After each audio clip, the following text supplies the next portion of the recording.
తమ్ముడు క్వశ్చన్ అడిగింది అదేంటంటే దేవుడికి ముందుగానే తెలిస్తే పరలోకం పోతామా నరలోకం పోతామా అనేసి. దేవుడు ఎందుకు మమ్మల్ని క్రియేట్ చేసింది? ఆయన తెలుసు కదా మనం పరలోకం పోతామా నరలోకం పోతామా. ఇప్పుడు కొంతమంది అనొచ్చు ఆయనకి తెలియదు కదా. ఓ బ్రదర్, కీర్తనలో ఇలా రాసిన మనకి మన ఆలోచన రాకముందు ఆయనకి తెలుసు అంట. దానికి అర్థం ఆయనకి మన ఫ్యూచర్ తెలుసు. ఇంకొక రెఫరెన్స్ చెప్పాలని ఇష్టపడుతున్నది ఏంటంటే ఇరిమయ పత్రికలో ఆయన ఫస్ట్ చాప్టర్లో ఏమని మాట్లాడతారంటే, నీ తల్లి గర్భంలో జన్మించక ముందే నీ పేరు నేను ఎరుగున్నాను.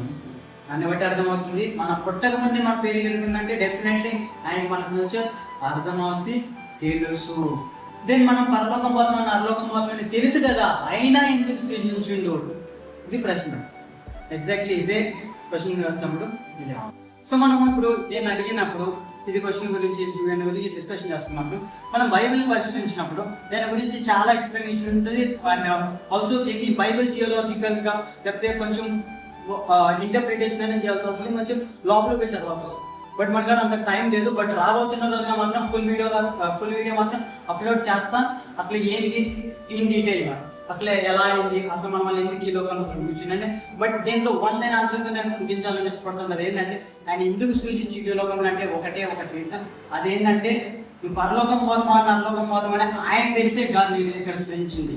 నీకు తెలిసేదానికి నువ్వు ఎన్నాడినా పడిపోయినా. అండ్ ఆల్సో రెండో రీజన్ ఏంటంటే నువ్వు అవకాశం ఉంది నిన్ను మార్చుకొని పరలోకం పోవాలని నరలోకం పోవాలని డిసైడ్ చేసుకునేది నీ చేతిలోనే ఉంది. నువ్వు నరకం పోతావా పరలోకం పోతావా అది నీ చేతిలోనే నువ్వు డిసైడ్ చేసుకునే దానికి. అది ఆయన ఇలా నీకు ఇది నీ చేతిలో ఉన్న అవకాశం. You can change that into positive or negative. ఆయన అవకాశం వచ్చిందని సద్వినియోగం చేసుకుని ఈ లోకంలో ఇచ్చిన ఒక అవకాశం. నేను నరలోకం పోతున్నా బట్ అయినా కూడా పుట్టించింది కాబట్టి నేను మార్చుకుని నేను పరలోకం పరుచుకుంటా అంటున్నా. కానీ ఇదే లేదు, నేను పరలోకం అసలు కూడా దొబ్బుకుని నేను నాకు ఇష్టం వచ్చినట్టు జీవిస్తాను, నాకు ఇష్టం వచ్చినట్టు బ్రతుకుతంటే గెట్ లాస్ట్ నో మ్యాటర్. ఆయనకి ఏం అవసరం లేదు. బట్ అయినా కూడా ఆయన ప్రేమ అంత ఈజీగా వదులుకోలేడు. అయినా కానీ నీపై నువ్వు ఇడిస్తానుకుంటున్నావు, నీకై నీ వదులుకుంటున్నావు కాబట్టి ఆయన ఏం చేయలేదు. అర్థమైంది అనుకుంటా. Thank you.